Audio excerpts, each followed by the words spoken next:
2024 चुनाव को लेकर अखिलेश और जयंत के बीच बढ़ रही है अनबन। सीट बंटवारे को लेकर अखिलेश और जयंत के बीच हो रही लड़ाई। सपा और रालोद की लड़ाई में बीजेपी को हो सकता है फायदा। सपा से ज्यादा सीट देने को तैयार बीजेपी। चलिए आपको बता दें कि सपा और बीजेपी दोनों में से कौन दे रहा है सबसे ज्यादा सीटें। 2024 के चुनाव में बीजेपी को हराने के लिए सभी पार्टियों ने अपने गठबंधन के साथियों की सीट को लेकर गूढ़ागणित शुरू कर दिया है। किस नेता को कहां पर अच्छी पकड़ है और उसे कितनी सीटें देनी चाहिए, इस पर सभी पार्टियां तेजी से काम कर रही हैं। वहीं इसी बीच एनडीए का मुकाबला करने के लिए विपक्ष के गठबंधन ने एक नया मोर्चा बनाया है जिसे इंडिया नाम दिया गया है। फिलहाल इस गठबंधन में अखिलेश यादव की समाजवादी पार्टी और जयंत चौधरी की राष्ट्रीय लोकदल भी इंडिया गठबंधन का हिस्सा है। वहीं इसी बीच सियासी गलियारे में अखिलेश और जयंत के बीच अनबन की अटकलें लग रही हैं। दरअसल 2024 लोकसभा चुनाव से पहले उत्तर प्रदेश की लोकसभा सीट को लेकर अखिलेश की सपा और जयंत चौधरी की आरएलडी के बीच सीटों के बंटवारे को लेकर तालमेल बन नहीं पा रहा है, जिसके कारण अब सियासी गलियारे में अखिलेश और जयंत के बीच अनबन की अटकलें लगने लगी हैं।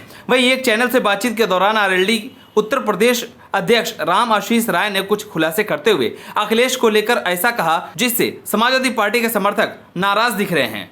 फिलहाल बातचीत के दौरान जहां एक और आरएलडी के उत्तर प्रदेश अध्यक्ष राम आशीष राय ने यह साफ किया कि उनकी पार्टी 2024 में इंडिया गठबंधन के साथ रहेगा, वहीं 2024 में आरएलडी के कितनी सीटें पर लड़ने को लेकर पूछे गए सवाल पर उन्होंने कहा कि पिछली बार अपेक्षा इस बार आरएलडी काफी मजबूत पोजीशन में है और 1 दर्जन सीटों पर अपनी जीत निश्चित नजर आ रही है। इस दौरान उन्होंने बागपत, मुजफ्फरनगर, बिजनौर, नगीना, अमरोहा, मथुरा, फतेहपुर, अलीगढ़, हाथरस और मेरठ में अपनी जीत की निश्चित बात कही है।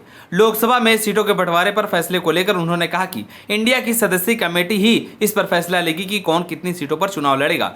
उन्होंने आगे कहा कि कोई भी एक दल यह तय नहीं करेगा कि कौन कितनी सीटों पर चुनाव लड़ेगा। इसके साथ ही उत्तर प्रदेश में इंडिया गठबंधन के चेहरे पर बोलते हुए उन्होंने सपा प्रमुख अखिलेश यादव को प्रदेश स्तर पर नेता बताते हुए नीतीश कुमार को राष्ट्रीय स्तर नेता बताया है। आरएलडी के उत्तर प्रदेश अध्यक्ष राम आशीष राय ने यह भी कहा कि अखिलेश यादव राज्य स्तर पर लीड कर सकते हैं, लेकिन राष्ट्रीय स्तर पर कांग्रेस ही लीड कर सकती है। राम आशीष राय ने साफ तौर पर कहा कि राष्ट्रीय पार्टी के तौर पर इंडिया गठबंधन को सिर्फ कांग्रेस पार्टी ही लीड कर सकती है। राम आशीष राय का कहना है कि अखिलेश यादव प्रदेश में बड़े दल के नेता हैं जो सिर्फ प्रदेश को लीड कर सकते हैं।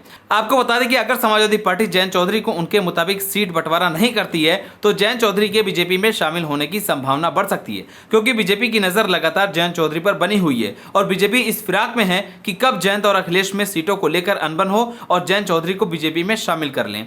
आपको बता दें कि सूत्रों के मुताबिक जयंत चौधरी इन दिनों बीजेपी के संपर्क में हैं। जयंत ने यूपी में 5 लोकसभा सीटों की मांग की है, हालांकि बीजेपी उन्हें 3 सीटें देने को तैयार है।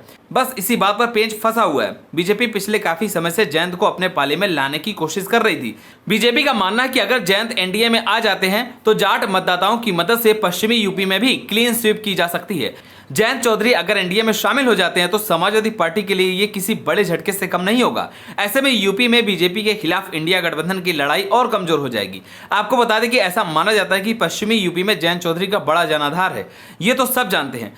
जाट मतदाताओं में उनकी लंबे समय से पैठ रही है। पश्चिमी यूपी की 12 से 14 सीटों पर जाट मतदाता सीधा असर डालते हैं।